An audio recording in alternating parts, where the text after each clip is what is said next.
Hello friends, welcome to my channel optometric Hindi special. I am consultant optometrist. तो जो हमारी eye disease की online classes चल रही है उसका आज लेक्चर 6 है।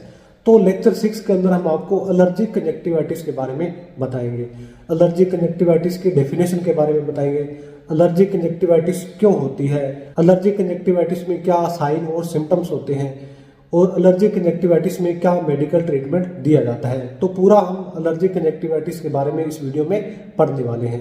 तो दोस्तों, पिछली वीडियो में मैंने आपको जो आई डिजीज के लेक्चर बताए थे, अगर वह आपने नहीं देखे हैं तो आप हमारी यूट्यूब चैनल पर जाके वह लेक्चर देख सकते हैं। तो अगर आप इस यूट्यूब चैनल पर नए हैं और अभी तक आपने हमारी यूट्यूब चैनल को सब्सक्राइब नहीं किया है तो आप हमारी यूट्यूब चैनल को सब्सक्राइब कर लें और बेल आइकन को भी दबा लें ताकि हमारी आने वाली नई वीडियो की नोटिफिकेशन आपको मिल जाए। तो चलिए समझते हैं एलर्जिक कंजक्टिवाइटिस के बारे में। तो दोस्तों, हम आ गए स्क्रीन पे। तो आज हम इस वीडियो में आपको बताने वाले हैं एलर्जिक कंजक्टिवाइटिस। तो समझते हैं। It is the inflammation of conjunctiva due to allergic और हाइपर सेंसिटिविटी रिएक्शन विच में बी इमीडिएट और डिलेड। तो ये जो एलर्जिक कंजक्टिवाइटिस होती है यह एक तरह का इन्फ्लामेशन होता है जो कि एलर्जिक या फिर जो हाइपर सेंसिटिविटी रिएक्शन होता है उसके कारण ये इन्फ्लामेशन होती है। The conjunctiva is 10 times more sensitive than the skin to allergens. तो जो स्किन के अंदर कुछ एलर्जिक होती है, जैसे कोई स्किन के अंदर कोई एलर्जी होती है तो उससे 10 गुना कंजक्टिवा के अंदर होती है, यानी कि जो कंजक्टिवा होती है यह वेरी सेंसिटिव होती है। तो अब आगे समझते हैं। तो जो एलर्जिक कंजक्टिवाइटिस है उसका एक पार्ट होता है सिंपल एलर्जिक कंजक्टिवाइटिस। तो सिंपल एलर्जिक कंजक्टिवाइटिस के बारे में हम समझेंगे। It is a mild non specific allergic conjunctivitis characterised by itching, hyperaemia and mild papillary response. तो ये जो सिंपल एलर्जिक कंजक्टिवाइटिस होती है यह एक माइल्ड होती है, नॉन स्पेसिफिक एलर्जिक कंजक्टिवाइटिस होती है।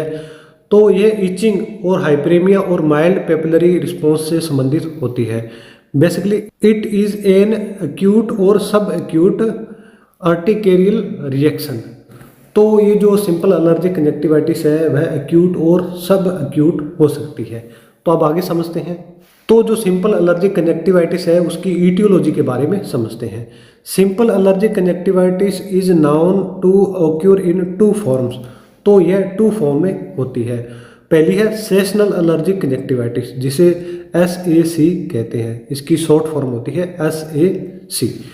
तो ये एक फॉर्म होती है सिंपल एलर्जिक कंजक्टिवाइटिस की, seasonal allergic conjunctivitis. Seasonal allergic conjunctivitis is a response seasonal allergens such as tree and grass pollens. तो ये सेशनल एलर्जिक जो कंजक्टिवाइटिस होती है यह ट्री और जो ग्रास से होने वाली एक एलर्जिक कंजक्टिवाइटिस है। It is a very common occurrence and may be associated with hay fever and also known as hay fever conjunctivitis। तो यह एक कॉमन डिजीज होती है और इसको फीवर कंजक्टिवाइटिस नाम से भी जाना जाता है। It manifest as acute allergic conjunctivitis. तो यह मैनिफेस्ट और एक्यूट एलर्जिक कंजक्टिवाइटिस में भी हो सकती है। तो अब आगे समझते हैं। तो जो सिंपल एलर्जिक कंजक्टिवाइटिस है उसका जो दूसरा फॉर्म है पेरेनियल एलर्जिक कंजक्टिवाइटिस जिसे PAC कहते हैं, इसकी शॉर्ट फॉर्म होती है।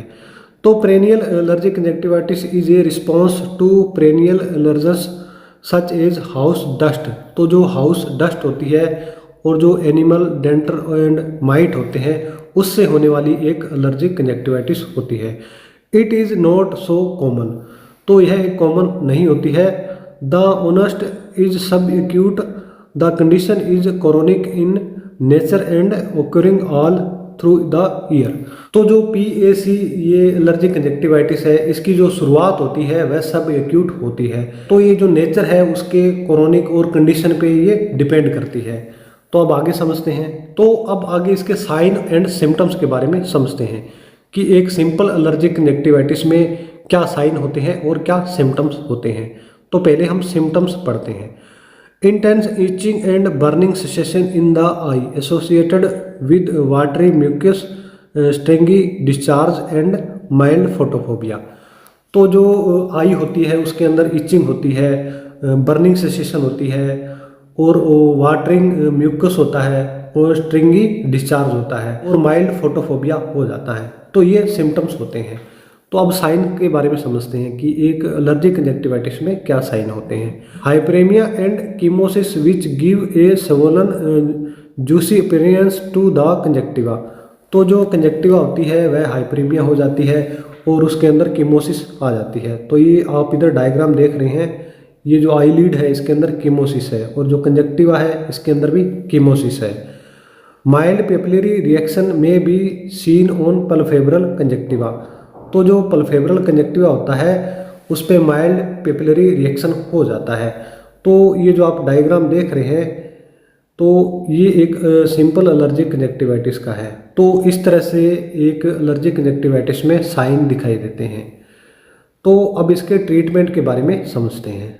तो जो एलर्जिक कंजक्टिवाइटिस है उसमें जो पहला ट्रीटमेंट है टॉपिकल वेसोकंस्ट्रिक्टर। तो ये कुछ ड्रग्स होती है। तो अगर आपको ओक्यूलर फार्माकोलॉजी के बारे में समझना है तो ओक्यूलर फार्माकोलॉजी की हमारी क्लासें यूट्यूब पे चल रही है, तो आप उसे ज्वाइन कर सकते हैं। जो टॉपिकल वेसोकंस्ट्रिक्टर जो ड्रग्स होती है उसमें नेफाजोलिन होती है, एंटीजोलिन होती है एंड टेट्राहाइड्रोजोलिन होती है। तो ये आई ड्रॉप होती है जिसको एक एलर्जिक कंजक्टिवाइटिस में दिया जाता है। तो इस ड्रॉप को 3 टाइम ए डे 4 हावरली 4-4 घंटे के अंतराल से इसको दिन में 3 बार डाला जाता है। नेक्स्ट है आर्टिफिशियल टीयर। आर्टिफिशियल टीयर के अंदर कार्बोक्सी मेथाइल सेल्यूलोज दिया जाता है। तो कार्बोक्सी मेथाइल सेल्यूलोज 0.5% दे सकते हैं। तो इसको 4 टाइम डाला जाता है, दिन के अंदर 4 बार डाला जाता है 3-3 घंटे के अंतराल से। नेक्स्ट समझते हैं। आगे है मस्ट सेल स्टेबलाइजर। तो ये भी एक तरह की ड्रग्स होती है, ओक्यूलर ड्रग्स होती है। Sodium cromoglycate and nedocromil sodium. तो ये आई ड्रॉप्स होती है जिसको एक एलर्जिक कंजक्टिवाइटिस में दिया जाता है। नेक्स्ट समझते हैं। तो नेक्स्ट ट्रीटमेंट है dual action antihistamine and mast cell stabilizer. तो ये ड्यूअल एक्शन होता है, इसमें है एजिलास्टिन है, ओलोपेटाडिन है एंड केटोटिफेन है। तो ये आई ड्रॉप होती है जो कि ड्यूअल एक्शन होती है, antihistamine and mast cell stabilizer होती है। तो नेक्स्ट है सिस्टेमेटिक एंटीहिस्टामिन ड्रग्स। तो ये सिस्टेमेटिक दी जाती है। Systematic antihistamine drugs are useful in acute cases with marked itching. तो जो एक्यूट केसेस होते हैं, जो इचिंग के पेशेंट होते हैं, तो उनमें ये सिस्टेमेटिक जो एंटीहिस्टामिन है दी जाती है। जैसे कि टेबलेट है लिवोस्ट्रिजिन है और टेबलेट है सिट्रिजिन। तो ये दवा एक एलर्जिक कंजक्टिवाइटिस को दी जाती है जो कि एक्यूट केसेस में। Avoid steroid. तो जो एलर्जिक कंजक्टिवाइटिस होती है उनको पहले स्लिट लैम्प पे एग्जामिनेशन किया जाता है और उसके बाद में ये ट्रीटमेंट दिया जाता है। तो कुछ ऐसे केसेज होते हैं जिसमें जो स्टेरॉइड होता है वह अवॉइड किया जाता है, उसको बंद किया जाता है। Steroid eye drops should be avoided. जो स्टेरॉइड आई ड्रॉप होती है उसको अवॉइड किया जाता है। However, these may be prescribed for short duration in severe and non-responsive patient।